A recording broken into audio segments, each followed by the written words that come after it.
Recording in progress. Pardon? Yeah, I mean close to the top. All right, everybody, good afternoon. Looks like there's 3 out of the 5 of us, so we do have a quorum, and I know we do have one joining remotely and one that may be a few minutes late. But I'm going to call the Wednesday, February 1st, 2023 Housing and Economic Development Committee to order. I'd like to welcome everybody here. This is the first meeting of the reincarnation of this committee after it had a brief hiatus last year, but this committee is no stranger to the legislature. On the committee this year, Legislator Travis Brooks from the City of Ithaca. We have Legislator Koreman from Town of Ithaca, Ulysses, Trumansburg, and Enfield. Correct. And also on the committee is Mike Sigler from the Town of Lansing, not part of the village, just Town of Lansing. And then Veronica Pillar as well from the City of Ithaca. So that'll make up the committee for this year. We're excited to get to work. Kind of a light agenda today, some updates with the change in committee assignments and this being the first week of the month. Didn't have as much time to collect as many agenda items as we may have liked, but hopefully we can keep it brief and straight to the point. So we'll jump right in. Taylor, do we have any public comment? And there's nobody in the chambers for public comment.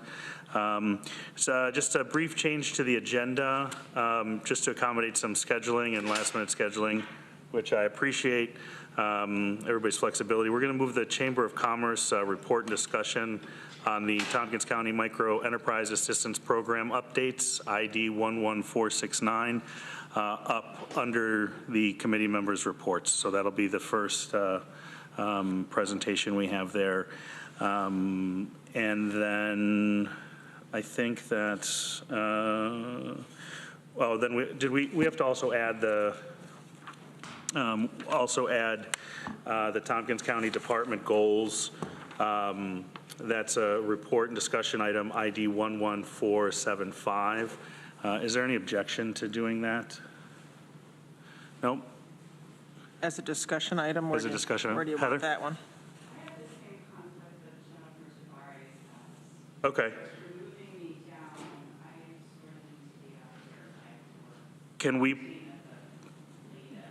Do you mind if we put the Planning and Sustainability Department after the IAED and? I will stick with the durations. Okay, great. Does that work to put you two together? Okay. And then so we'll add those department goals as a discussion item when we get to Planning. After planning. Yep, if that works for everybody. Okay. Bridget, any report from county administration? Yeah, I think Lisa has also been able to join us virtually, but I do have a few updates on behalf of county administration. So county administration, together with leadership of Workforce Development Board and the Office of Employment and Training, or Tompkins Workforce New York, are currently in the process of reviewing the organization of these two departments. We're trying to identify ways of improving efficiency and streamlining reporting. So it's the goal to bring forward any proposed changes for this committee's review at the March meeting. The Homeless Services Coordinator position has been posted. It's currently accepting applications and will remain open for applications through February 26th, so please get the word out on that. And lastly, the IAED task force has met twice and will meet again tomorrow. The task force is on track to bring forward the recommendations for review to this committee in March. Those are the updates from county administration. Any questions? Great. Seeing none, we'll keep moving. I don't have a chair's report, and then maybe we'll move committee members' reports down to the end as we get into committee goals. So that brings us next to the Chamber of Commerce. We have Jennifer Tavares here and Cloud Kelly. Cloud is our business development workforce specialist and the person on our team who works most closely with the microenterprise program. Great.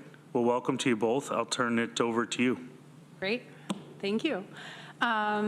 So thanks for the time today. We just thought it was time because we just recently submitted our annual performance report for this grant with support from Megan and the team at the planning department to update the committee about the performance of the program and where we're at. And also just looking at the timeline, the actual lead up to getting the program fully ramped up was much longer than we had hoped or originally anticipated. So we're hoping to ask OCR, Office of Community Renewal, for an extension, at least a 6-month extension through the end of this year. So we put in the packet a number of accomplishments to date, some summaries about where we're at with the program. I don't want to hog all the air and also don't want to put pressure on Cloud, but Cloud has done a lot of this work, and if she would like to just share for us some of the high-level accomplishments, I want to give her some of that space to do that. Sure. Thank you, Jennifer. One of our major accomplishments over the course of the past year and a half has been our entrepreneurial training course, which we executed in partnership with TC3. This course is requisite for all applicants to the Microenterprise Assistance Program. An entrepreneurial training course is requisite. This is one option, the other option being the RISE program as outlined in the report. We had 33 total business owners or prospective business owners enroll in 2 courses, with 26 total completing the courses.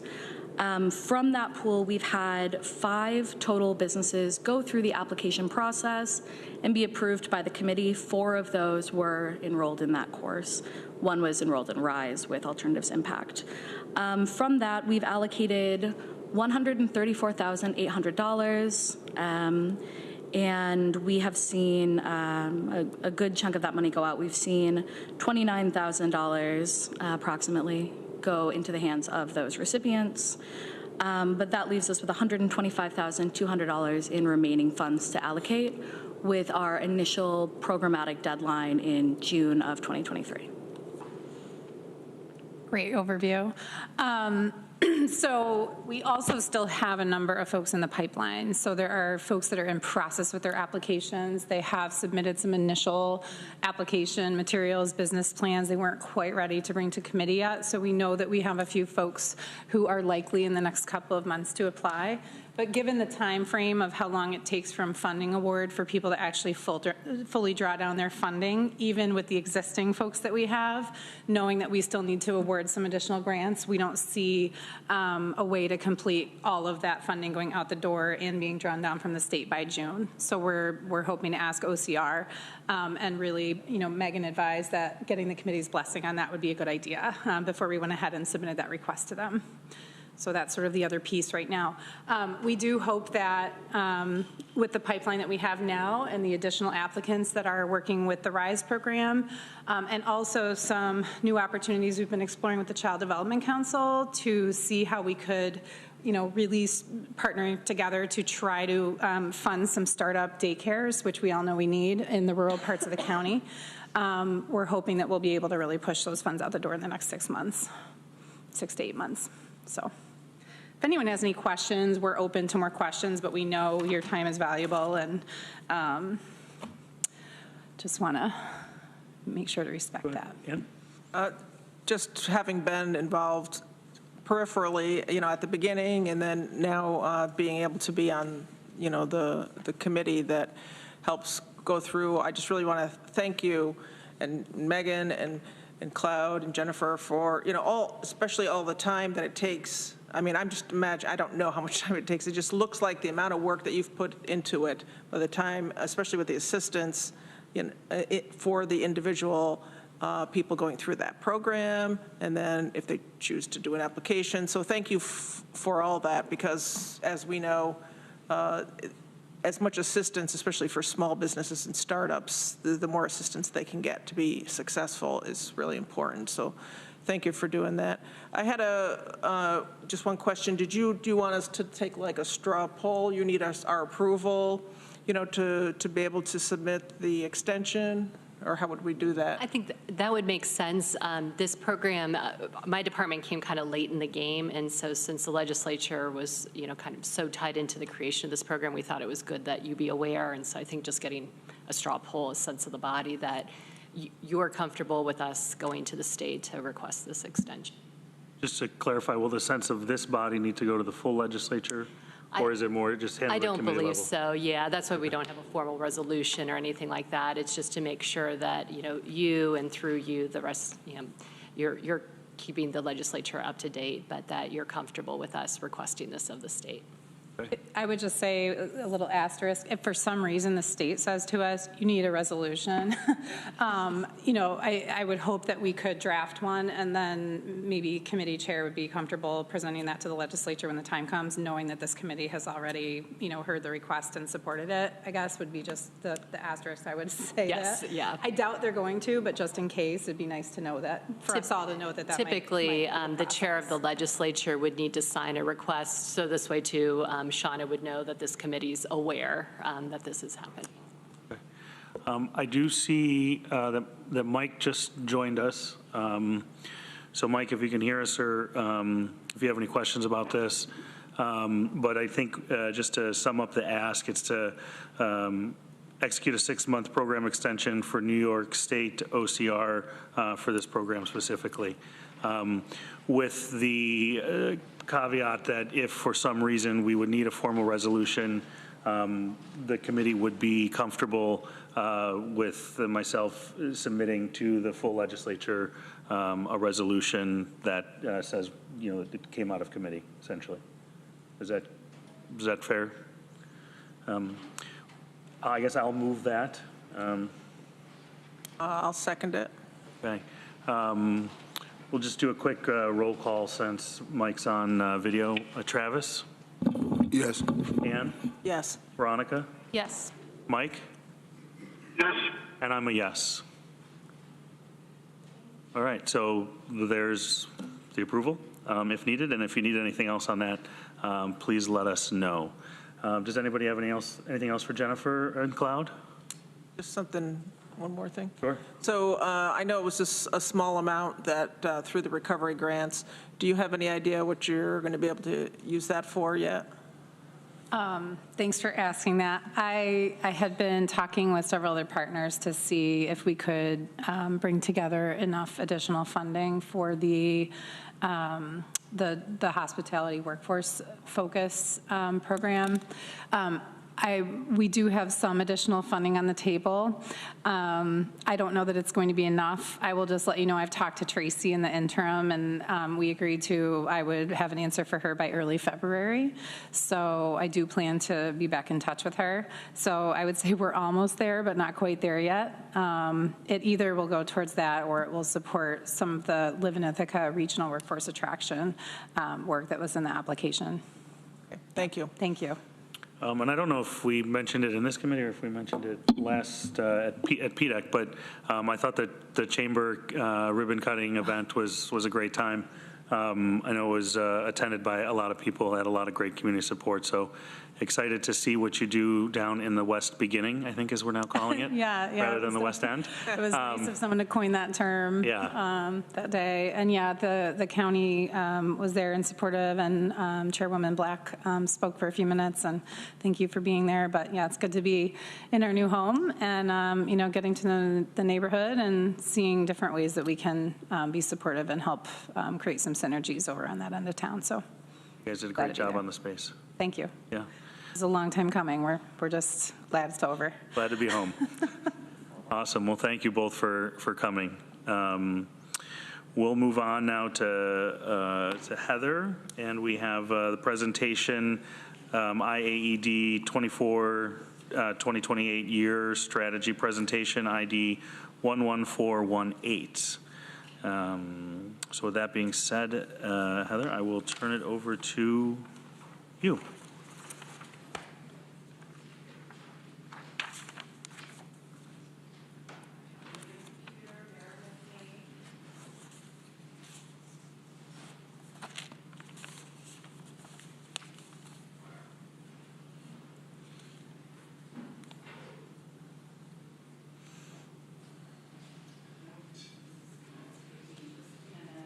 Sign back in. All right. Story of my life this week.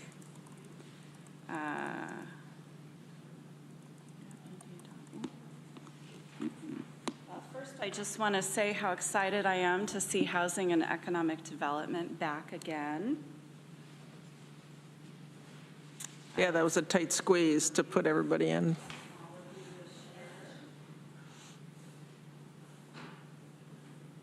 While you're queuing that up, I just want to say, Heather, thanks for your patience as we were trying to squeeze everybody in last year into the meetings. I know it was a challenge. Not a problem. I know I had some conflicts too, but I'm really glad to be here and be working with this group over the course of the year. Let's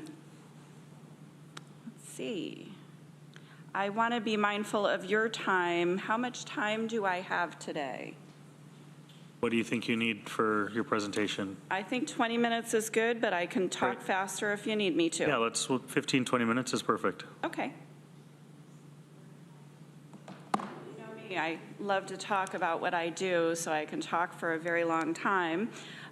What I'm here today to talk to you about is our 5-year organizational strategy for IAED. It will run the years 2024 to 2028. And the reason that we do a 5-year organizational sort of internal strategy is threefold: to establish our own organizational priorities, objectives, and action items that will guide the work that we do over the next 5 years. You may be familiar with the fact that IAED does take the lead in developing a comprehensive economic development strategy for the county that also includes partners. This really entails what we do internally and what we do as an organization in our work over the next 5 years. And our aim is to guide our next 5-year investment initiative, and also secure sort of a balanced funding model for IAED. What we generally do is every 5 years, we'll go out and we ask the county to support our organization for a 5-year period. We put together a strategy, we identify a budget, what it's going to take to do that work, and we identify metrics. And so that's really what the strategy is. We ask the county to jump on board and fund the work that we do, and then we go out and we leverage pretty much the same amount of investment from private investors. Over our last 5-year investment initiative, we had 73 investors. We raised $1.9 million. Those investors are employers, not-for-profits, organizations, businesses, really that support the work that we do. They're not members. They don't get any member benefit. They just support our work because they know that it grows our economy. So it's better business for everybody when our economy is doing well.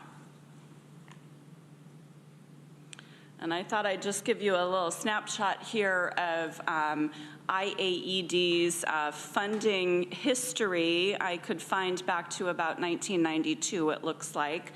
The blue is county funding, the orange is private investors, and then the gray is fee for services from the IDA and the Local Development Corporation. So you can see that, you know, we've had a long history of 3 different sources of funding. I work with businesses, and when I work with businesses, I say you really don't want to rely on one customer. What happens if that customer goes out of business or they change their supplier and they no longer need you? Your business might go out of business. So we've taken steps starting really in 2002-ish or 2012 to make sure that we have a really balanced funding model from at least 3 different sources, so that if one sort of dries up, we can rely on some of the others. Like businesses, it's good for business, it's good for our business too. And the reason that we go out and ask for funding over a 5-year period is it provides stability for us. We know what we can expect pretty much for a 5-year period. We can staff up and know that we're going to be able to support staff. The majority of our budget really is our people in our office, and that helps to support the work that we do. So 5-year strategy, our process, we started out with an investor satisfaction survey last spring, about midpoint through our current 5-year investment initiative, just to say, hey, how are we doing? Are we meeting goals? Are you satisfied? Are there things that we should be concerned about? Overwhelmingly, investors said, keep doing what you're doing a good job. So that's sort of our benchmark to say, okay, do we have asking rights to go forth and ask for another 5-year initiative? And then we held a board strategy session last August. We do have a 32-member board that's represented by nearly every sector in our economy. We do have 4 county reps, 2 county staff, and 2 county legislators on our board. So spent some time really thinking about what we do well, what we might not want to do anymore. That there was none of that. And some time thinking about what we might want to add to what we do. And then I spent some time with my team. I have a small but mighty team of 5 at full staff, really thinking about what our capacity is and what we could do and synthesizing what the board had said. We started an investment initiative committee that's made up of some of our board members, vetted some of our ideas with that committee, and then put together this draft strategy, and I'm sort of out getting input on the strategy. I recognize that this county task force is meeting, and some of the outcomes from that task force, I imagine, will inform our final strategy. So you'll see in your packet, the strategy is in draft form. We are still taking comments, and it may change based on some of those comments. IAED's planning committee has provided comment. Those have been incorporated into the draft. And then, of course, this committee, I'm here today. And our hope is to go back to IAED's board in the spring for final approval. What will happen with the strategy, we'll attach a budget to it. For the next 5 years, we'll refine our metrics and how we're going to measure success, finalize that strategy. It will become part of our case statement as we go out to investors and ask them to invest in the work that we do. So I always say that it's critical that we have county support, because that really leverages and brings in the other investors. When they know that the county supports us, they're that much more willing to come in and support us as well. So one of the new things, we've had the same vision statement for many years. We have crafted a new vision statement. I don't need to read it for you because you have it up there. And we've identified some core values and guiding principles that reflect how we approach our work as a team every single day.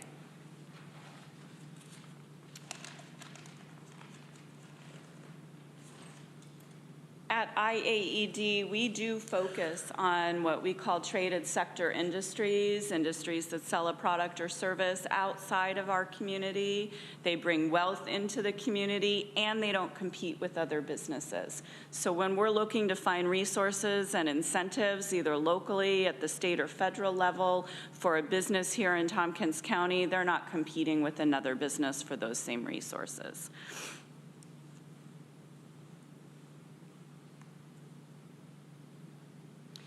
So our drafted 5-year strategy, we really are taking a look at our work in terms of 3 strategic pillars. Our strategic priorities that we've identified are, first, delivering direct services that advance the growth of startups and more established companies right here in our community to ensure that our businesses maintain a competitive edge and they're able to find employees.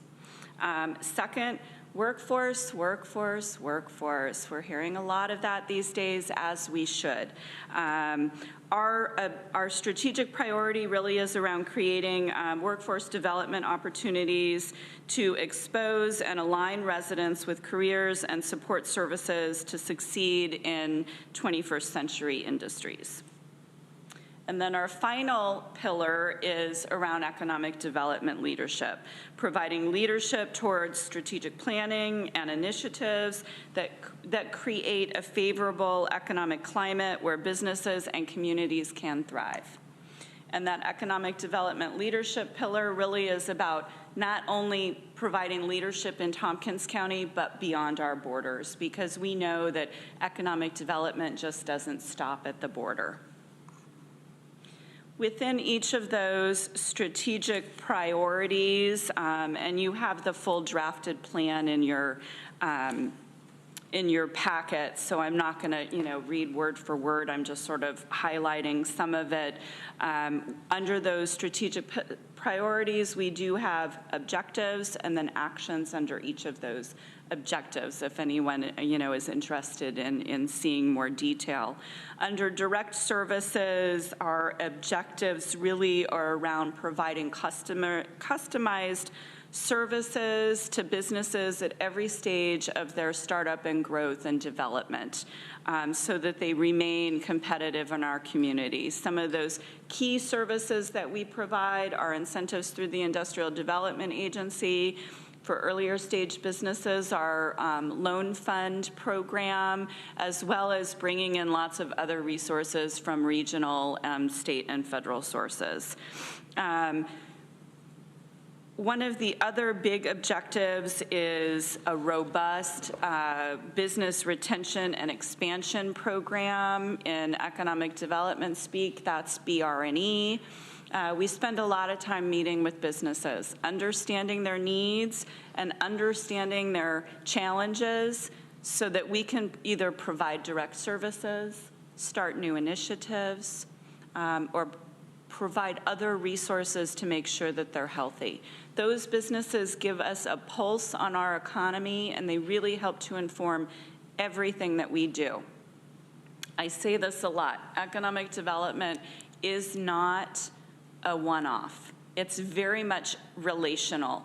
You build a relationship with a business as a startup, and you might not have a resource to provide to them today, but 6 months as they grow a little bit, you might have a certain resource then. 5 years later, there's going to be another resource that you can bring to bear. As they get more established and they're ready to buy a building or they need to expand their employment base, they're back saying, how can you help me with this? How can you help me with that? So that as they grow, they want to stay here because they know that they're supported from beginning to end of their life cycle. Our other objective under the direct services pillar would be business attraction. Now, most of what we do is keeping our existing businesses healthy and helping businesses to start here.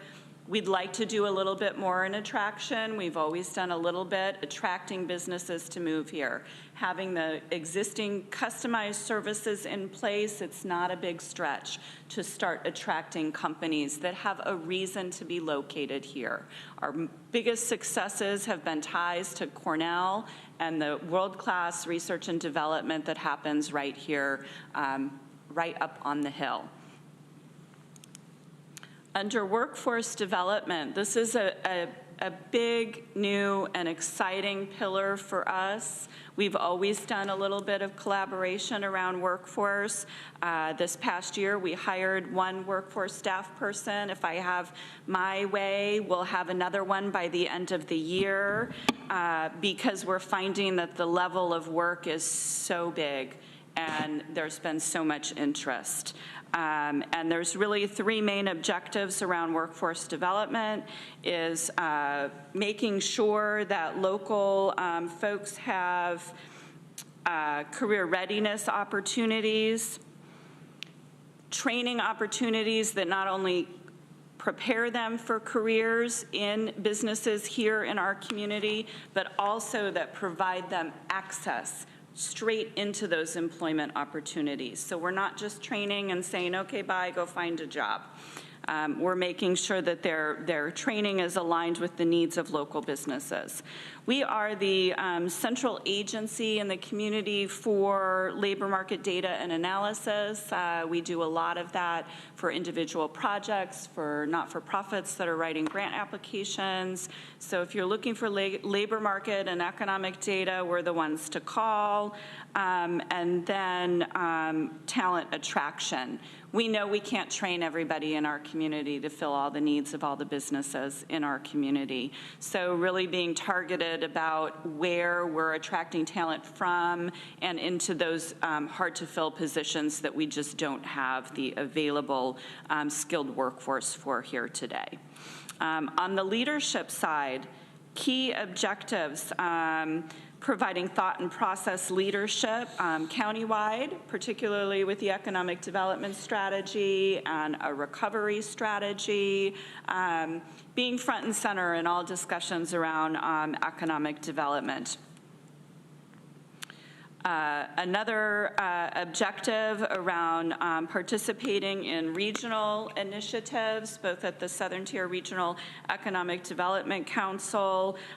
We've got some exciting and big investment going on in Binghamton with battery storage, and to the north of us with the semiconductor industry. We are right in the middle of all of that, making sure that we're at the table and we're part of the discussions so that we can reap some of those benefits right here in our community, whether it's workforce training or supply chain companies landing right here that want to be close to some of those initiatives. And workforce. The state is doing regional workforce strategies. We're at the table, we're on the committee. We want to make sure that we're partnering with agencies outside of our community to bring prosperity into Tompkins County.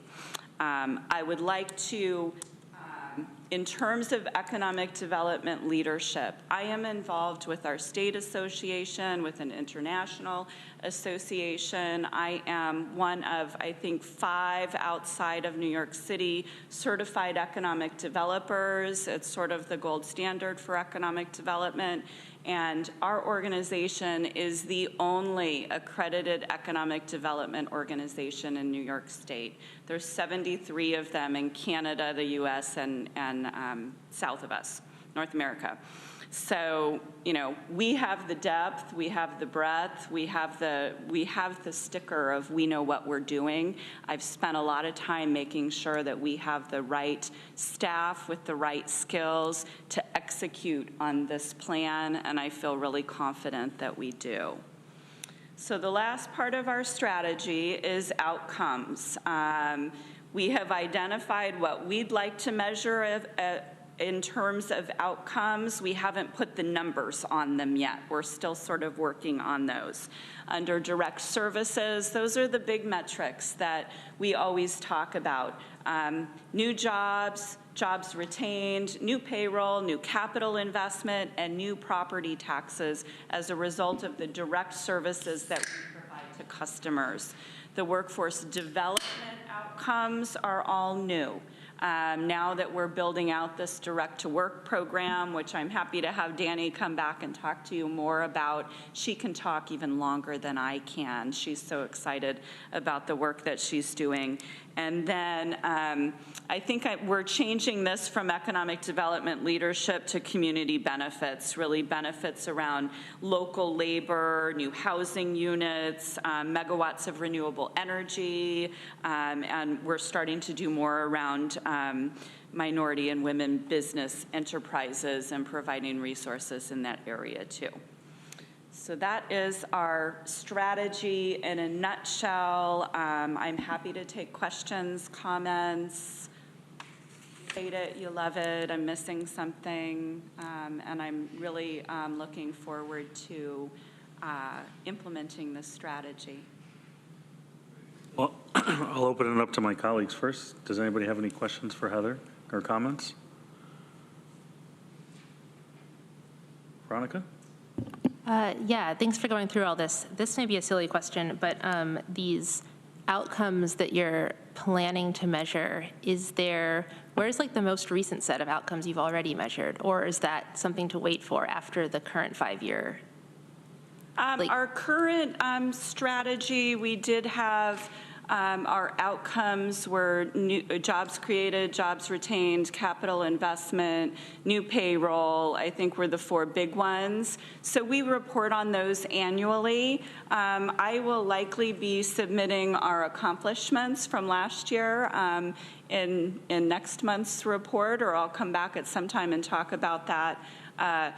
We set those outcomes, our goals over a 5-year period, so we're 4 years through the 5-year investment initiative. We've exceeded goals for capital investment. We are right on track with 2 of them. 1 of them were a little bit lagging. I think the new job creation were a little bit lagging. And, you know, it's hard to have a crystal ball and say this is how much our economy is going to grow next year or the year after that. You know, of course, COVID sort of threw us for a loop, but I'm happy to follow up in an email and just give you a snapshot of those outcomes for the last initiative. Sure. Well, I can be patient till next month also. Okay. Go ahead. Did you have anything else, Veronica? Yeah, but I'll take turns. Hi, Heather. So going through this again, I know it's a work in progress, and I'm happy to see that you know, of course, you're taking the feedback as we go along from the various, from the board and from us. So for projected outcomes, so will that be more solidified for, you know, a certain, you have for your goals, certain numbers in there? Yes, our final strategy will have numbers attached to it. We're working on those internally now. Okay, thanks. And had a question, you know, he's seeing in the paper about Borg Warner, was it 1,500 jobs we're going to lose? Do you know anything about that? Borg Warner currently has about 1,300 jobs. They are our largest private manufacturer in Tompkins County. They have announced that they will be closing one of their 2 plants here. They actually, on their campus in Lansing, have Plant 1, which is the plant that they will be relocating outside of New York State. They are keeping Plant 2. Their 3rd building is a technology center. Some of that will go with the relocation of Plant 1, and some of it will be absorbed into Plant 2. So we are not losing 1,300 jobs. Their projection right now is about 280 jobs at most. The first layoffs are not going to be for about 9 months. We all stand ready to help with retraining, redeployment, and re-employment into other area employers.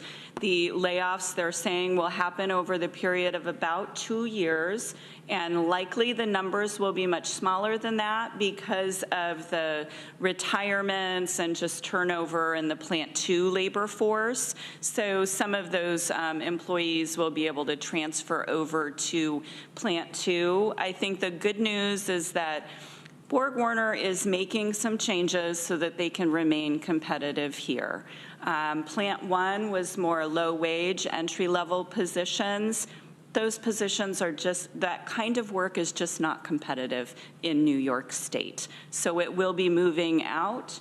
And Plant 2, they will continue to invest in higher skilled employees, jobs that you can't easily move elsewhere without significant training. So there will be investment in Plant 2, and my colleagues at New York State's Economic Development, Empire State Development, their organization, as well as the federal government, we're all talking about how we can help to support Borg Warner to remain competitive here in New York State over the long term. Great. That's really glad to hear, you know, more detailed information as you usually have. Thank you. And you mentioned Plant 1 and 2. are they both in Lansing together on the same campus? They are. They have a very large campus in Lansing on Warren Road, so there are 3 large buildings there, which then creates opportunity for us to attract other businesses to move into those facilities. To the other facilities, okay. And glad to see too, well, a lot of things, but one of the things I wanted to point out is really glad to see that you're looking at or trying to figure out how to fit in attracting, more businesses. So I know that's not, it's extra work, and it's in addition to what you've already been doing. So glad to see that, and I know that's going to take a lot. So please let us know how we can help with that and support that. Well, thank you. I firmly believe we have lots of opportunity in this community, and we just need to go out and grab it. Yeah, as I mentioned to you I think it was a couple of years ago, but for a tech firm, and I called you about it, and it was like, but they looked at like trying to get here, from planes, trying to get here to have an office here so I know that's a big issue, transportation. We're working on that. That we are. A lot of people working on that, so. Veronica? Well, one of my questions was going to be, you mentioned the positives around business attraction, but what challenges do you face? How much time do you have? A major highway, access to a rail line, natural gas for manufacturing processes. We do have a moratorium in our business park and where Borg Warner is located, so any new hookups would not have access to natural gas. Those are some of the big ones. New York State itself is a high-cost state to do business. Employment taxes, business taxes. I'll stop there.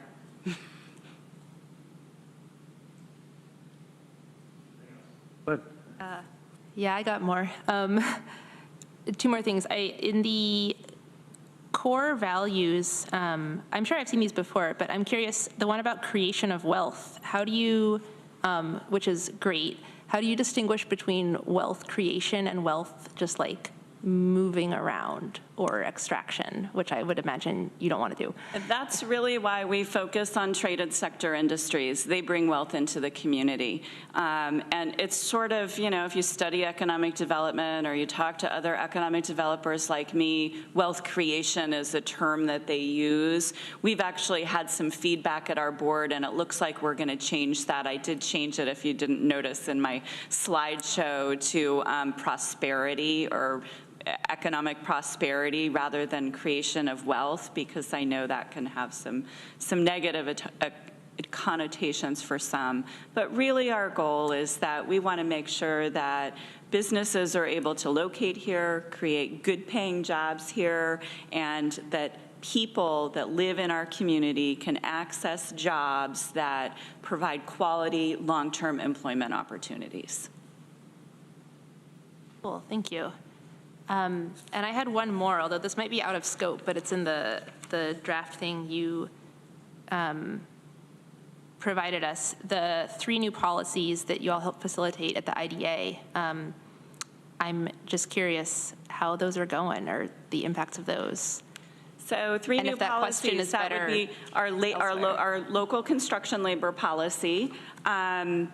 We have approved a couple of projects. None of those projects have started construction yet. And I think all of the projects but one have been delayed because of the rise in the cost of financing and the almost 20% increase in construction costs over the past year.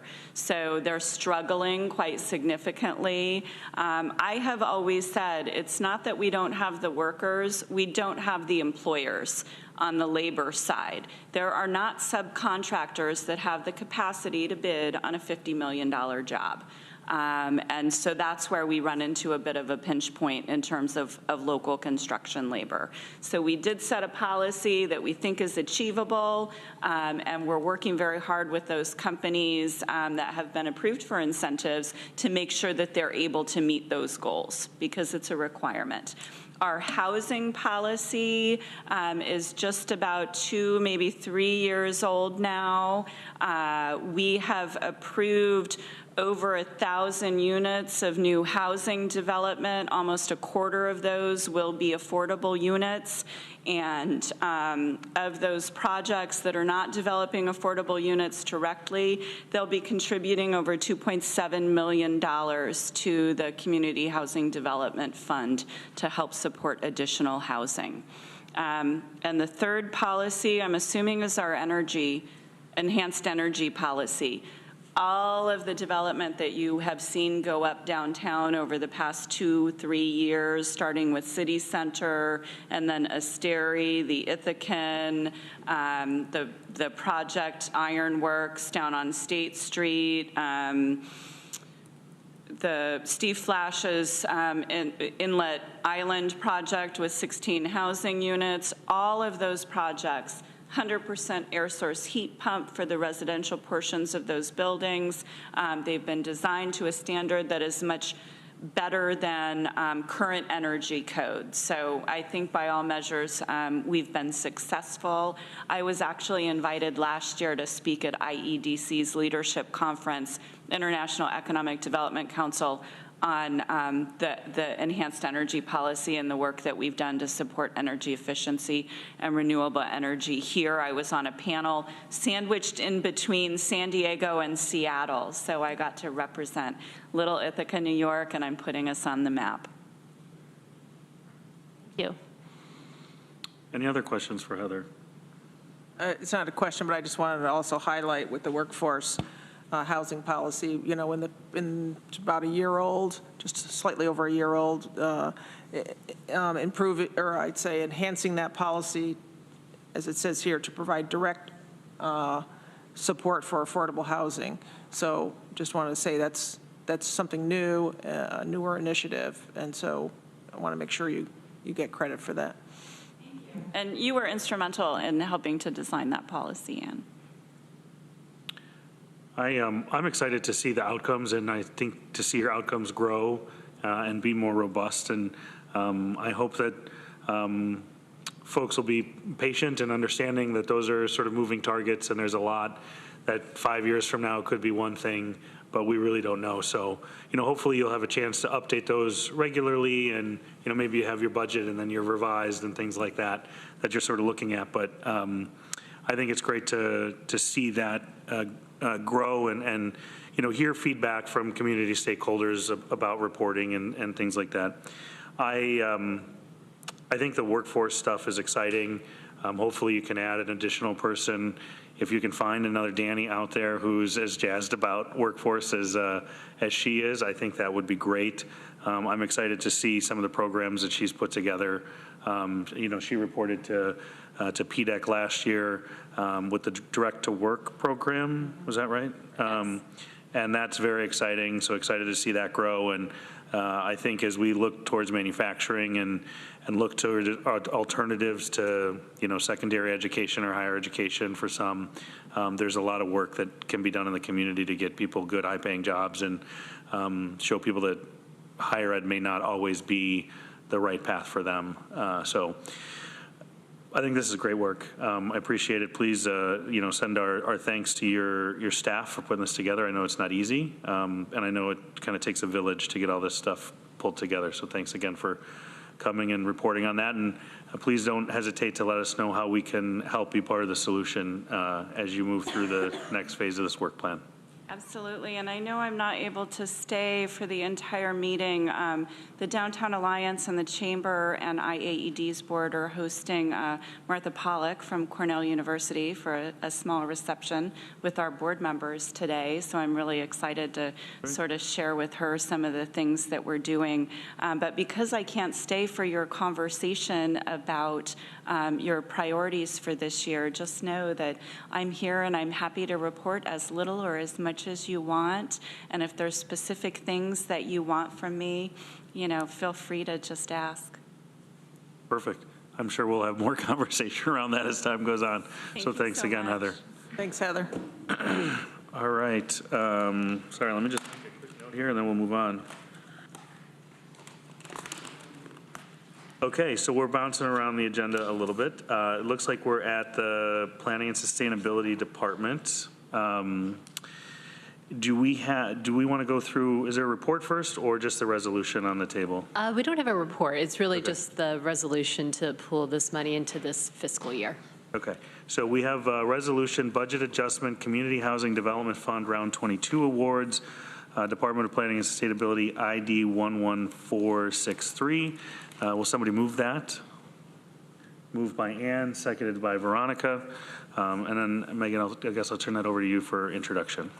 Sure. As I think you're all aware, both new construction and rehabilitation, when it comes to the development world, is not always the fastest thing. And so when we make awards through the Community Housing Development Fund, generally it's varied over the years, but people have around 12 to 18 months to pull that money. That often spans different fiscal years, and so we'll need budget adjustments if they didn't manage to draw their award in the year that they were awarded that award. So this is just making the funds that have not yet been dispersed available for disbursement in this calendar year.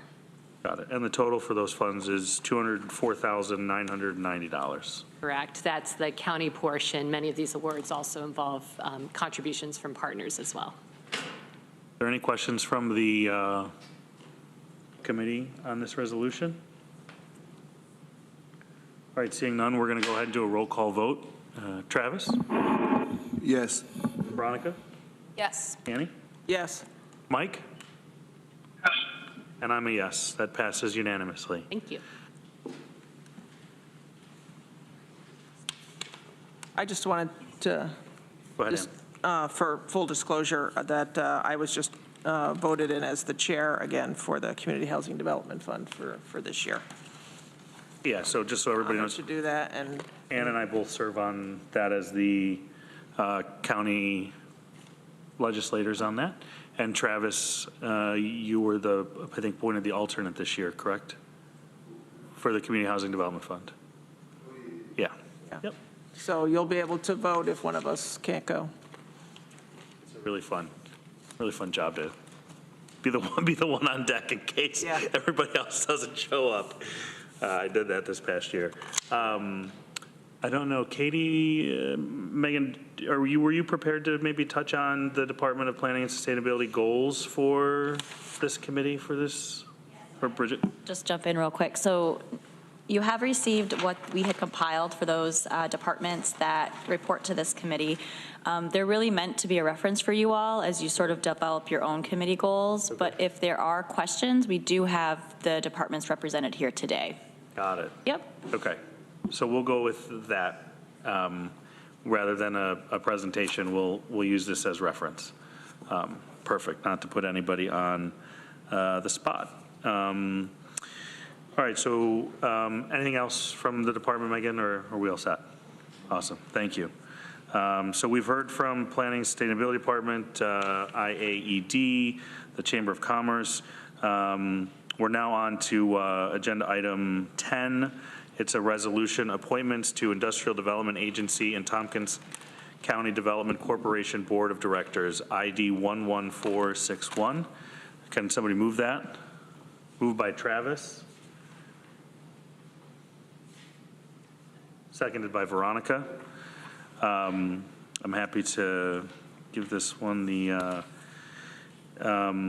this is in resolution form, and we have legislators Rich John, Deborah Dawson, and Ann Koreman as members to be appointed to the Industrial Development Agency to serve at the pleasure of the legislature effective immediately. Also that Rich John will serve as chair of the Industrial Development Agency. And it further resolved that the following members shall be appointed for terms that expire on December 31st, 2024. Todd Brewer, Organized Labor Representative, Jeff Gorski, IAED Representative, and John Guttridge, Member at Large. Resolve further that Duxon Nguyen be appointed as Member at Large for a term that expires December 31st, 2024. And further, that the members of the Industrial Development Agency are hereby appointed to serve on the Tompkins County Development Corporation Board of Directors. That's the general gist of the resolution. Any questions on the resolution? Veronica? I'll vote for it, but I have a concern about one of the people. And I don't know if this meeting is the place for it. It's based in information that is completely within the public meeting minutes. Okay. How should we address that? I think typically we go into executive session to discuss somebody. Would you like to go into executive session? If that's not too disruptive, Discuss briefly. a specific yeah. member? Yep, so if we were going to go into executive session, we would wait until the end of the meeting. Okay. I can just, it's fine. We can push this to the end of the meeting because there's nobody here. I'm happy to do that. Okay, Yeah. can we do that then? Yeah, of course. So it's on the floor. Do we So need? it's on the floor. Do we just need to table for a brief period to go into executive session or move it to the end of the agenda? We'll just table it till the end of the agenda? All right. Is there a motion to table it to the end of the agenda? Travis moves and seconds. We'll have to do a roll call vote for that. So Travis? Yes. Veronica? Yes. Annie? Yes. Mike? Yes. And I'm a yes. Mike, was that a yes? Sorry, I couldn't. Yes, that was a yes. Okay. So that passes unanimously. We'll move that to the end of the agenda, where we will enter into executive session to discuss a specific person named in the resolution. Okay? So with that, let's go to committee goals for 2023. That's legislature ID number 11475 for discussion. This I wanted to, first, as we sort of jump into this, I just want to kind of remind everybody, and please, if there are staff that are listening in that want to chime in and participate, this is a collaborative process, mostly for legislators, but we would definitely encourage staff participation. If there's something that jumps out, please do so. I want to remind everybody what this committee, since it is new this year, and there's been some changes from the iteration of previous HED committees, what areas this committee will cover. So I'll read that off. We have the Chamber of Commerce, Countywide Broadband, the Downtown Ithaca Alliance, housing issues, including and beyond the continuum of care, which previously was in HHS this past year, housing specialist and homeless coordinator reports, Ithaca area economic development, shelter housing, Southern Tier 8, Tompkins County Industrial Development Agency, tourism and the Strategic Tourism Planning Board, tourism and the Convention and Visitors Bureau, workforce development, and Office of Employment and Training. Can I just ask Go ahead, not really a point of order, but we had talked about the department goals. Were we going to go over those? Yeah, so and would it make sense to go over these before we go over our goals? Yeah, so the department goals was more of a internal FYI for us to sort of review and ask questions of if we want to ask questions during our planning process for our goals. Okay. If you want, and folks want to maybe give a high level of their goals, we're happy to do that. If I know I see Melissa's on, and Chris is on as well. So if either of them would want to join in and maybe give a little 5-minute recap of what they presented, kind of high level, and we can ask some questions of that and use that in the formulation of our goals. I don't have any objection to that, if that's what you'd prefer. I'm not sure. I'm just asking, how do we have some different departments here? Yeah, so I guess Melissa or Chris, if you're watching, would you want to jump in and maybe walk us through some of your department goals?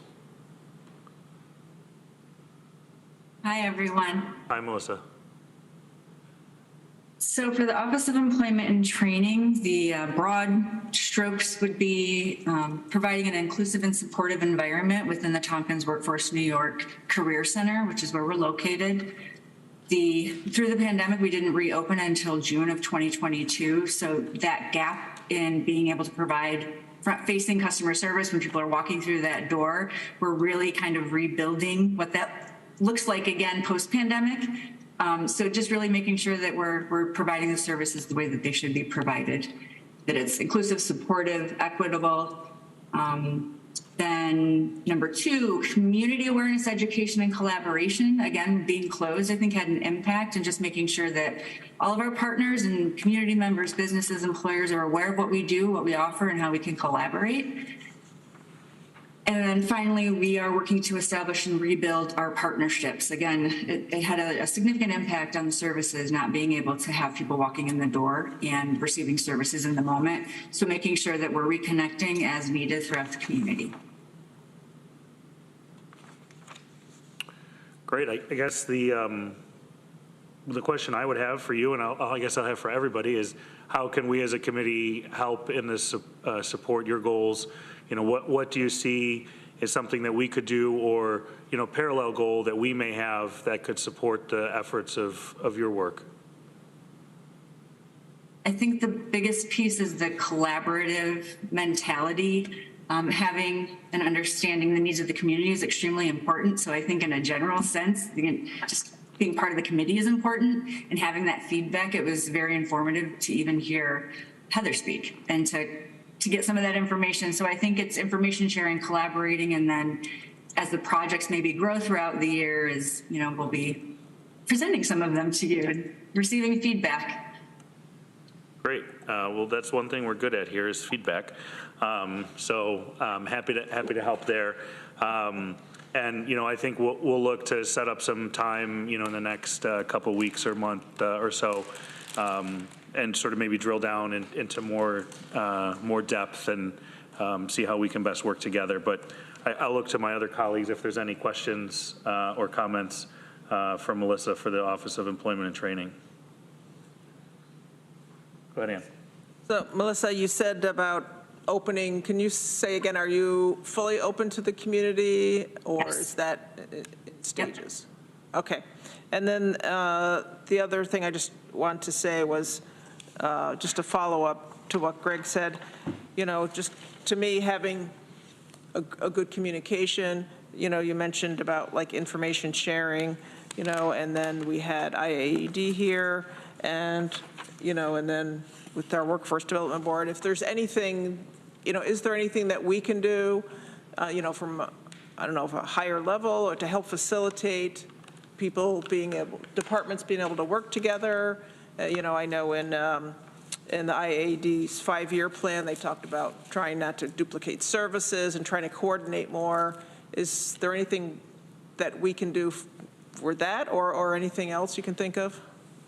So I think that some of the projects that are just community level with manufacturing and some of the expos that we support, I think, again, it's just getting the information out to the community is a need. And I think the understanding of how the Office of Employment and Training supports that, which I think Bridget was speaking to with, you know, the restructuring potential, is we are the implementers. So we're the ones that, if there is a training need, we're looking to our partners in the training field to, is there a training available that we can support, you know, the people who are leaving, you know, if people are laid off from Borg Warner, there is going to be kind of a need, a very intense need in a very short amount of time for identifying potential like upskilling or training that may be available to the people who are going to need jobs, because we want to keep them here. We want people to stay in this area, in this community. So I think to some extent, it's just supporting and understanding the role that we are technically the Career Center program implementation people. We help people get training. We help people get jobs and resumes. We work a lot, obviously, with the board in terms of the Workforce Innovation and Opportunity Act programs, but we also have a lot of other programs and services that we provide through other partners. I would love to kind of do a broad stroke overview in maybe a different environment, but just to share kind of what we do, I think that there's a bit of a misconception, I would say, of what we do, if that makes sense. Yeah, it does, and so maybe, so you mentioned that as far as like doing a broader overview, is that, were you thinking more for the legislature, for other organizations that do similar things, or for the community? We definitely do it for the community wherever there's a need. So I guess to some extent it would be wherever, I'm not really sure who would want to know, but if there are people on the committee who would want to know if there's a time that I could do something, maybe it is at a committee meeting to just share some information. And I think that if you look at where I listed out the boards and the committees that we're accountable to and that we work with closely in some of those partnerships, it's a very large list of some of those activities and reporting that we do. So I think, yeah, I mean, maybe if it would be appropriate, I would love to share it at a committee meeting at some point. If I could say, I know at least myself, I'd also be open to, coming over there, if the outside of the committee, so where we can, because I know that's always helpful for us to, meet your staff, your departments, and yeah, that would be wonderful. We could do it that way, and and see, you can explain to us on site what you do. Yeah, we'll look forward to setting something up, and then looking in the next couple of months for some maybe time on the agenda is, as we talk further, seeing what makes the most amount of sense for time at the committee, but. Definitely looking forward to engaging with you and your team more. And one thing I would tell everybody, not just the 3 departments that we're going to look to here, is if there's opportunities for legislators to get involved or to go to an event or to be part of something in a meaningful way, please let us know what those are. We often see invites to this or to that and not really sure what makes the most sense to be at, or if it's more of an FYI or like, hey, we'd really like you to come. So if there are things that we can be helpful to be at or be a part of, don't hesitate to reach out to the full legislature or to this committee specifically so that we can know what is a priority for our support for you to do the best work you can. I appreciate that. Thank you. Yeah, absolutely. Anything else, Ian? One last thing, just a lot of us go to are very involved in our communities, at the different municipal boards and other organizations. So if you talked about too, like spreading the word out to the community, if there's things that, we could help, with that, please let us know. Oh, absolutely. Thank you. All right, great. Well, thanks, Melissa. We appreciate it. We'll use this document as we continue to talk about our goals and your department, but appreciate you jumping on Thank today. you. Great, thanks. Bye. Christopher, if you're there, if you have a moment and want to jump in, that would be great. Hello, I'm here. Can you hear me? We can. Okay, sorry I couldn't be there. Got a little tied up with my schedule, but I'll go over some of my goals. These aren't, let me just slide them over to in front of me. These aren't in any particular order, honestly. So there's not a priority here. It's just, I just have them down. So first listed was to analyze and revise the local plan to better identify and describe the policies, procedures, and local activities carried out by the board. So basically all local workforce development boards, they need to have a local plan every 4 years. So our last one was 2021, but we are allowed to review it and kind of just see how things are going, because I know that that plan was developed there's some different change in leadership, and then COVID was happening, so I just kind of want to revisit it, and then with Melissa also starting. I know she has a lot of great ideas also, so just kind of pick her brain also and just kind of like look over the document and see where we need to improve or maybe we won't. So that's definitely a priority of ours. Second, continue timely compliance with program and fiscal reporting to New York State. So as you know, we have several federally funded programs we administer. So we need to be on top of everything, because if we ever come up with any issues, then that's where we get audited. And then if you continue to have more issues, then that really affects funding for the next year and in the future. So that's also something that we take seriously, because we know that that funding affects lives and programs that we have and what we're really trying to do with everything. Third here, I have developed a comprehensive outreach plan for families living in remote or rural communities. So just really figuring out how can we better engage people out in those communities? Because I know we do a lot in Ithaca, which is great, but I also feel like we can get stronger and outside of Ithaca. So that really is going to be kind of a long process, just looking at community data to figure out the plan and guide the policy, just really figuring out what are like the best ways to be doing this outreach, partnering with leaders in those different areas and those different towns. And even if you have any suggestions also, like I said, it's a collaborative effort because we also think that's very important to be focusing on. Fourth, I mentioned this during the PDEC meeting. We want to create a success coach model for targeted industries to support entry-level employees navigating challenges at work and at home so they can maintain employment and have meaningful careers. So really, this is just targeted. We could target, say, hospitality, some hospitality businesses or manufacturing businesses, and that coach would be shared amongst those different businesses, and that person could provide wraparound services, information on healthcare, childcare, transportation, really anything else, because you don't really get that out of an HR department. You only have a certain set of things, and then there's also just some things that people don't feel comfortable asking. But this coach is someone who can just go around and be that comfortable outlet for people, because you see that, entry level, there's like a lot of high turnover in those areas. And a lot of times those people may come from low income communities also, so they also are facing a lot of different hurdles. So that's where the wraparound services come into play, and hopefully that can help them maintain employment, have stability for themselves and their families, and then be able to move on to a meaningful career and stay at their business also. Part of this also is this business retention, because we know there's just so much high turnover. So we're exploring the options for that, see if we can find grant money or find that if there's other businesses that may have money. So we're going to have some sessions upcoming next month with the Employee Resource Network of New York. So we're just share more information on that and show people like what it may take to do.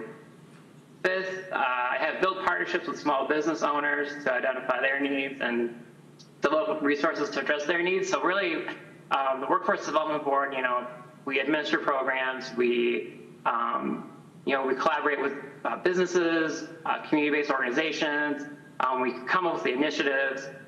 Those are some of the few things we do, so I really think it's important that we're serving businesses, the business side also, and we're hearing what their needs are and just figuring out how we can best support them. Because really, it's really our job to kind of just connect those resources together.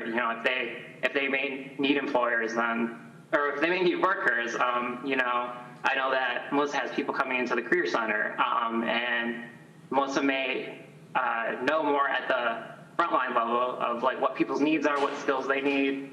So just kind of exploring those options, seeing like where people can be trained, and also communicating with our educational partners, see what courses they offer or like what they should be offering.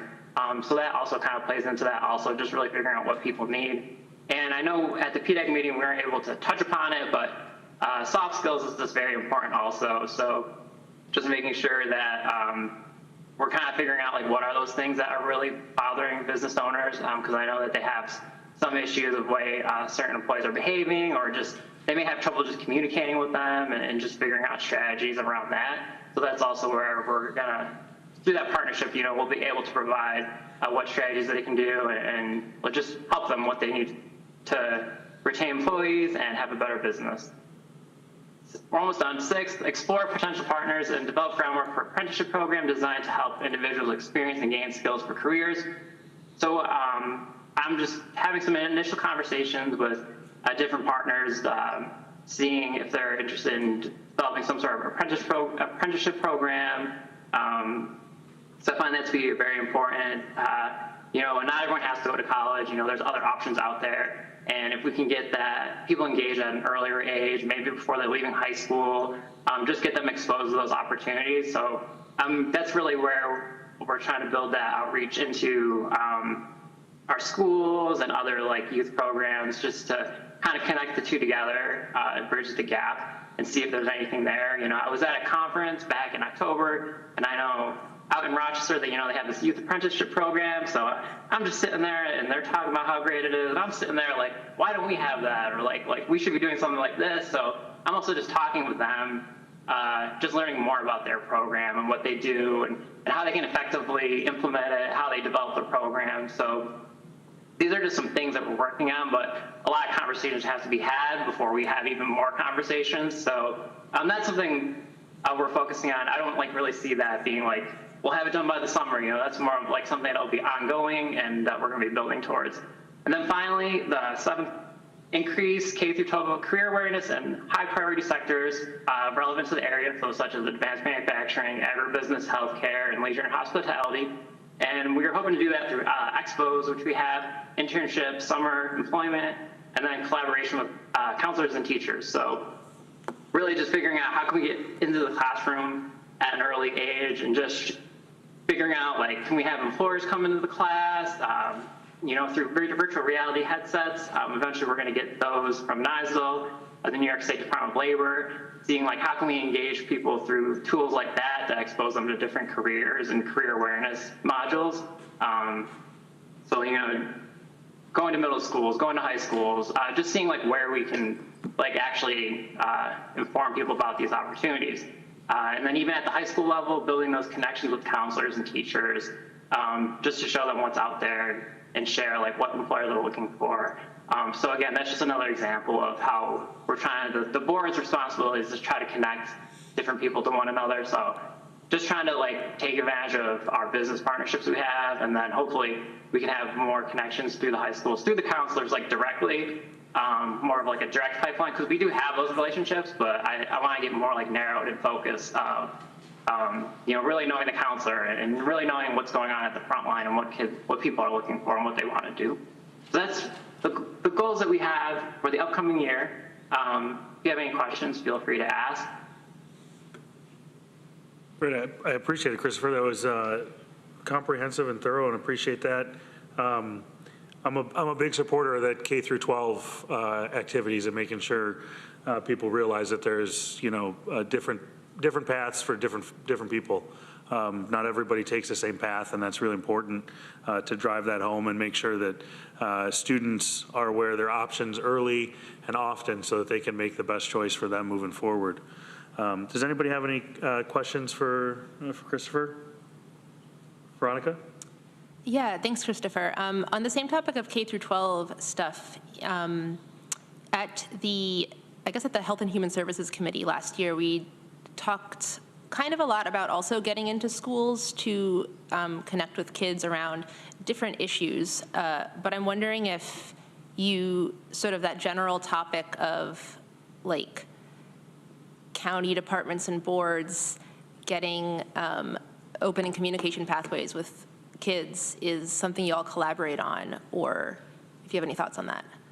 Can you say that last part again one more time? I want to make sure I answer your question perfectly. Yeah, do you, it seems, obviously you work on workforce stuff, but the piece of having a presence in schools or figuring out just, how to communicate to and be visible to kids is something that I know that other departments, we have a youth services department, but the health department and other things are trying to communicate, send their own messages to the same population. And I'm wondering if you all collaborate on that or, yeah. Okay, so I haven't collaborated with a county department specifically, and I'm really open to that. If people are looking to do that, we can all figure out a united message or just narrow down the channels of communication. I'm definitely open to that. I know that I've collaborated with, we had a manufacturing day in October, manufacturing expo for high schoolers. So they went out to TC3 and they were able to visit different tables and learn more about manufacturing careers. So Borg Warner was there, Caterpillar was there, and they had different stuff at the table for really youth to see and learn more about the career. So I collaborated with TC3 and other partners through that way. But yeah, definitely figuring out with the county, that could also be powerful too. So that's definitely, I'll definitely look into that. Ann? Yeah, just thinking about that same topic, that because we often see things being done throughout the county, and somebody kind of is in their own lane or in their own silo. And so I know that's something that a lot of us often ask, are people coordinating with a different agency, or organization. And so I hadn't thought about that as far as, like, say, our youth services is maybe more obvious, but what are youth services doing, and what programs do they already have? What is the health department planning or already doing stuff in schools? And kind of, they already have channels, they already have relationships, who already does that, and kind of like tag along with that. And they might have ideas for doing this, because, it might be an event where you're doing it like at the after-school programs where kids are kind of there after school. It might not be in class time, but they might have some ideas, or youth training. So I'm always happy to hear suggestions about trying to coordinate. Is there anything? It sounds like a very robust plan, and so please, keep us informed and let us know how we can help you, along the way. Yeah, definitely. I really appreciate the comments, and feel free to reach out to me anytime, or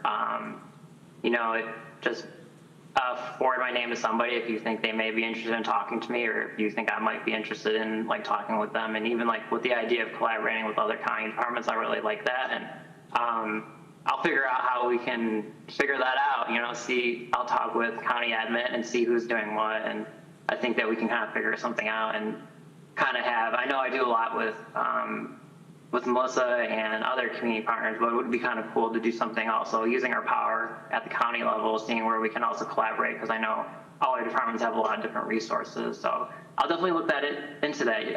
It's not officially in the goals, but you can add that as the 8th goal of kind of figuring out that partnership and approaching our problems that we have through that way. Can I ask one question? It's not for Chris, but it's for Bridget. Is that the type of thing, if we're suggesting that maybe happens through department heads or department head meetings, or if we're suggesting this or asking this, is there a venue or an easy avenue for people to coordinate the different departments? Sure. Department head meetings would be one of them, and then individually we are meeting with our department heads for more one-on-one support, so we can make those connections and follow up on them. Okay, great. Thank you, Bridget. Sure. All right, well, thanks, Christopher. I appreciate your time, and thanks for coming. And again, we look forward to working with you this year. And please, again, let us know how we can be helpful to the work that you're doing. All right, thank you. Appreciate it. Bye. Bye-bye. All right, Megan, I know that you maybe didn't get sent with the mission to opine on these items here, but I'm happy to hop in. they're pretty straightforward, and maybe we can tag team collectively. I think maybe number one you might know something about. I do, and I'll just say, so this is the slice of a bigger work program, and we tend to highlight in our goals things that may be new, need greater emphasis. They've been identified previously as critical issues that really need county leadership. They might be leveraging a particular opportunity that, so that's why they kind of rise to that level. And so this is the slice for this committee. I'll say we're also, we have things that we'll be reporting to PEAK and to F&I and to GEO as well. So with the development opportunity outreach piece, and we try for everything in our work program to define success, because we recognize not everything finishes on the calendar year. And so where do we want to be by the end of the year with each thing?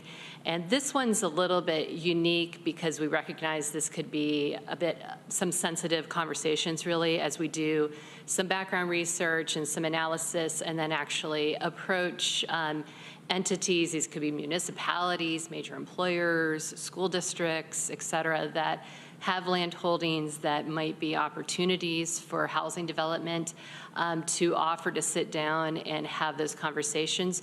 So I don't know that there's as much of a legislature role in kind of those early steps. I think where you may play a greater role is as we see kind of the fruits of those conversations and where there is potential interest, that we may be asked for how the county and county staff could support that. So whether that's, staff time to help somebody who doesn't know and have experience with running a request for expressions of interest to try to identify a developer, or I know infrastructure gets talked about a lot, and we're actually kind of following some other counties experiencing some similar issues to ours where they're starting to think about, getting involved in infrastructure, bonding and infrastructure and using capital programs in different ways.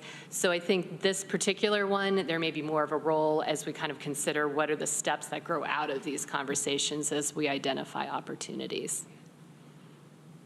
This one's, I think, really exciting. I think, that there's the idea of sort of being, I'll use the fisherman and the hunter sort of mentality, right? You sort of just cast a net like, hey, this is a great place to be. There's opportunity here. Come find it, or you wait for somebody to take the bait that, the county is a great place, or you go out and you actively seek something. And I think that this is a really unique step, and excited to see where this goes and how this develops, and look forward to supporting this throughout the year. Any questions on that one specifically, Ann?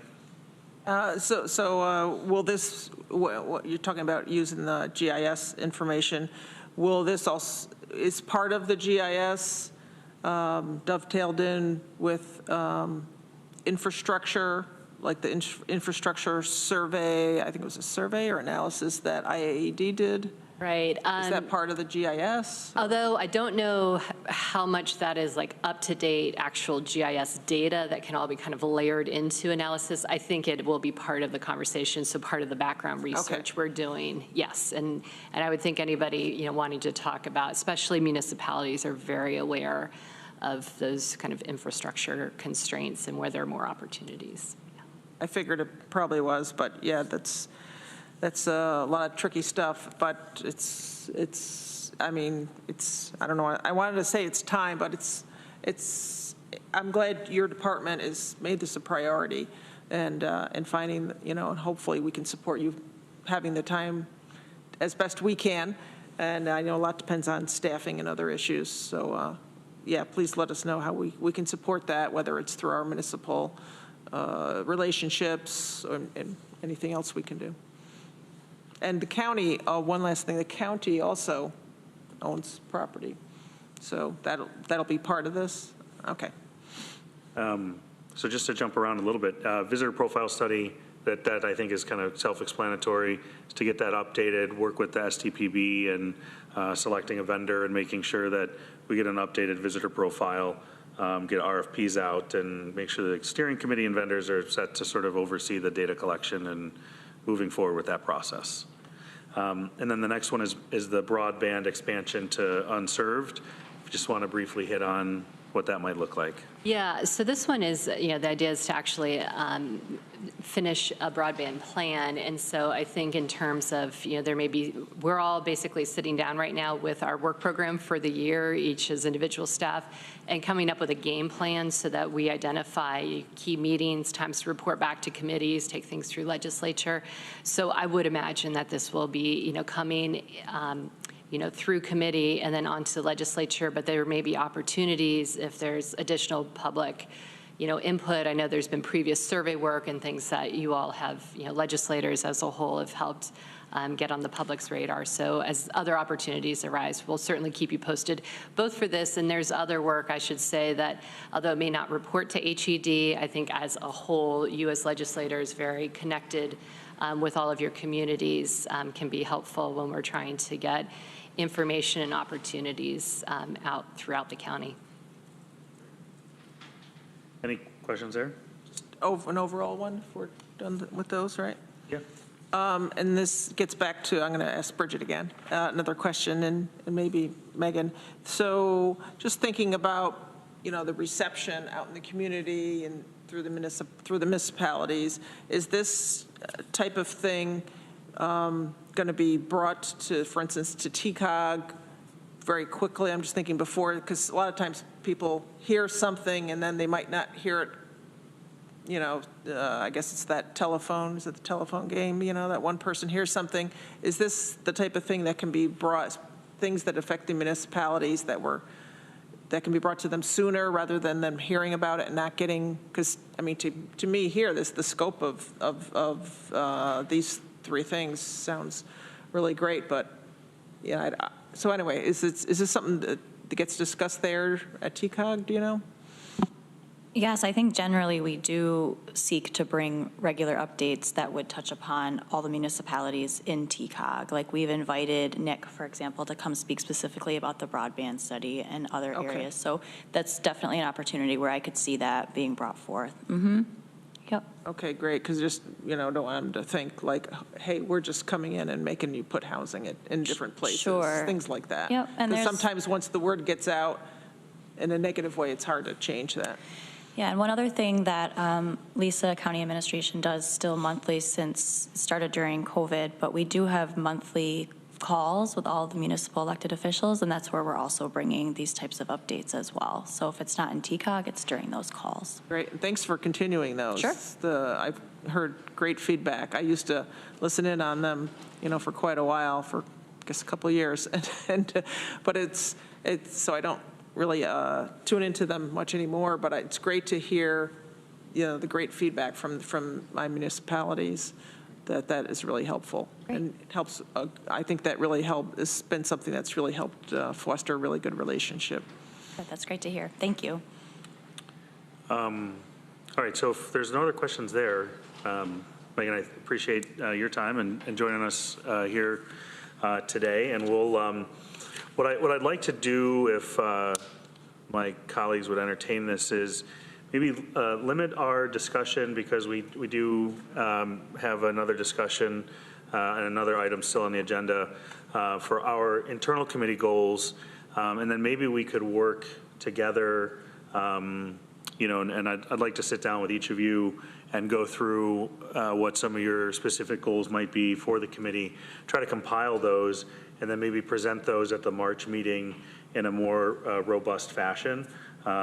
So if we want to take, 5 or 6 minutes, 8 minutes or so, and channel our inner crispness on items that we might want to touch on this year, maybe go around the room quickly, and then we can have further discussions, one-on-one, and I'll compile something that we can have a full discussion on and sort of acceptance of at the March meeting, if that works for everybody. Okay. Veronica, Ann, Travis, Mike, is there anything that you want to specifically say during this time that you'd like us to focus on this year? Mike? Well, there's a lot. I mean, can I just put together an email and shoot it to you? I mean, yeah, for sure. Heather kind of covered some of the big things. I mean, the Micron thing is enormous. I mean, that's just such a large investment coming into our area.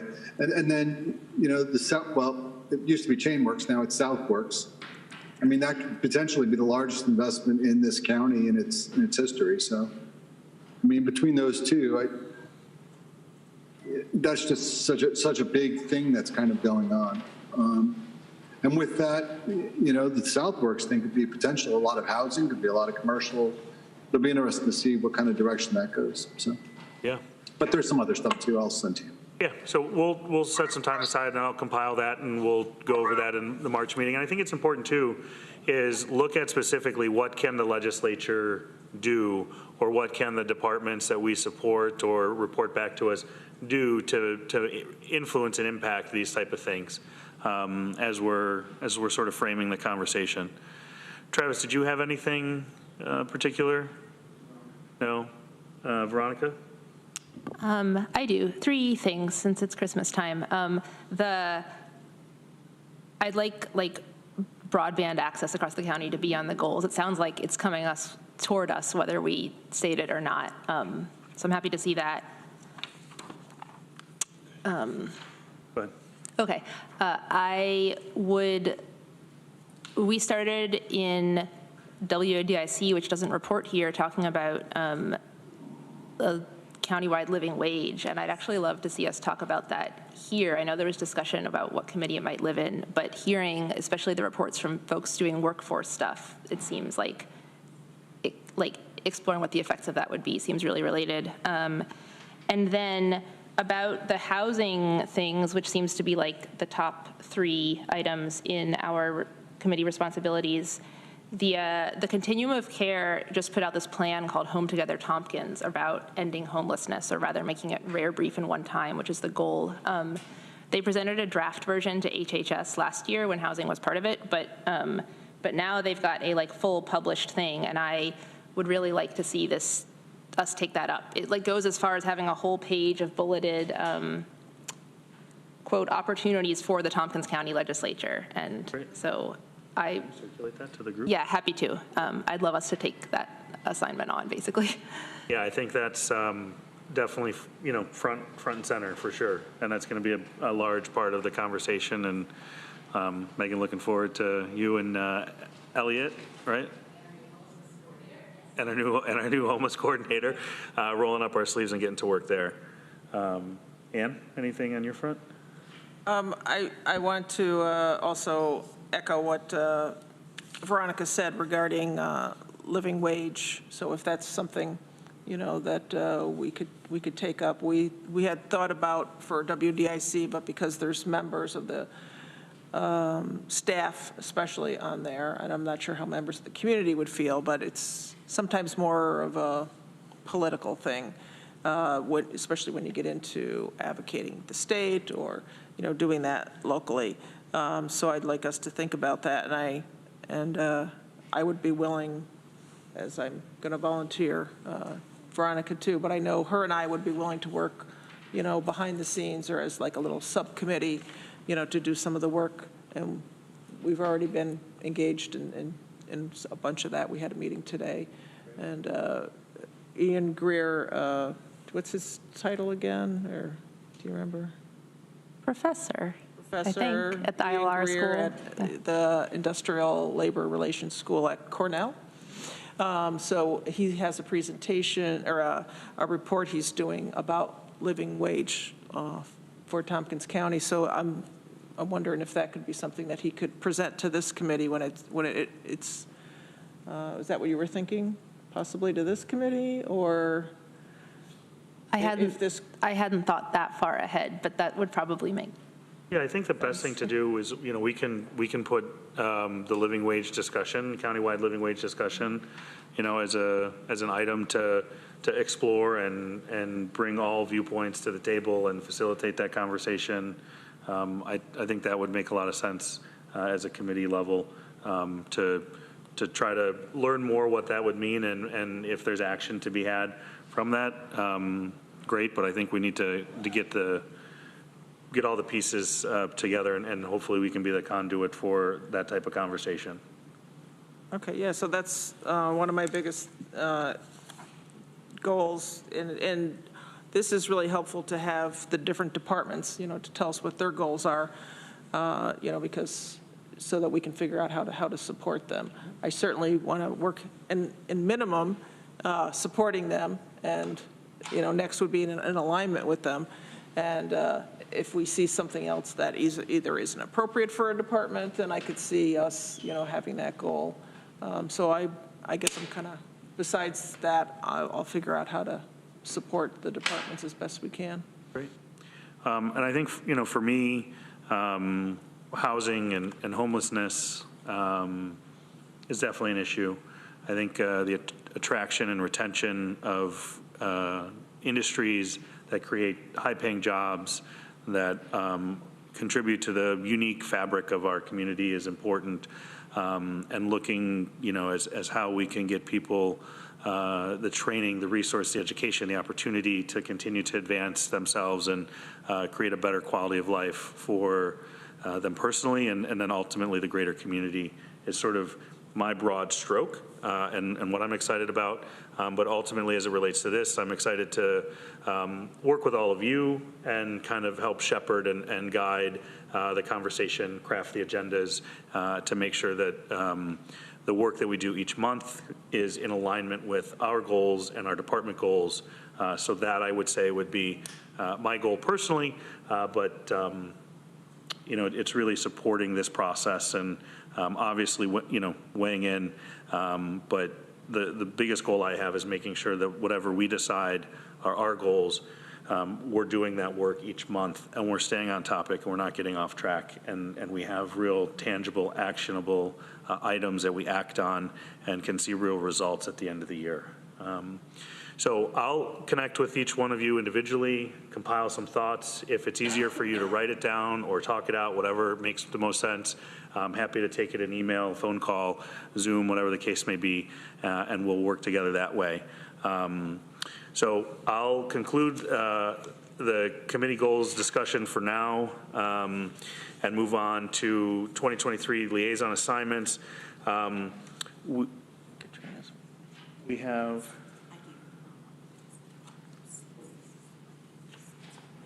Got it. So does this need to be approved or just FYI? There's, okay.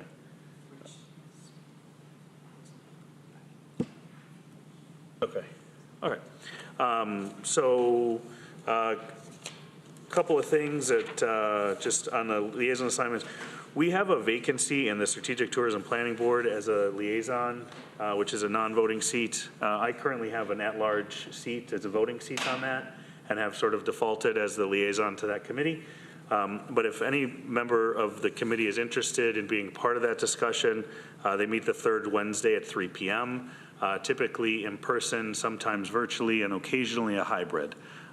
So it really depends. So if anybody has interest in that, please let me know by the next meeting, and we'll have further discussion there. But there's no real action that we need to take right now with 2023 liaison assignments. So we did have a request for executive session. As I just want to read, in accordance with Article 7, Section 105 of the Public Officers Law, executive session is only appropriate for the discussion of, there's lists a number of things, but the one is the medical, financial, credit, or employment history of a particular person or corporation, or matters leading to the appointment, employment, promotion, demotion, discipline, suspension, dismissal, or removal of a particular person or corporation. Under the section that I just read, as it relates to the appointment to the IDA and the Tompkins County Development Corporation Board, that would be the reason for going into executive session to discuss a particular person of matters leading to the appointment of that person. There potentially could be action out of that executive session, which would be the approval of the, or not approval, or Voting on that resolution. the voting on the resolution for that. So if there's a motion to move into executive session, I'd entertain that now. There's moved by Veronica, seconded by Travis. We'll do a roll call vote for those in favor. Veronica? Yes. Annie? Yes. Travis? Yes. Mike? Yes. And I'm a yes. If I could ask everybody to clear the room, that's not part of that discussion, and ask legislators to hold back, we'll go into executive session. Greg, we also have Deborah Dawson in attendance and Shauna Black are in attendance. Do you want them to stay for executive Please. session? Okay.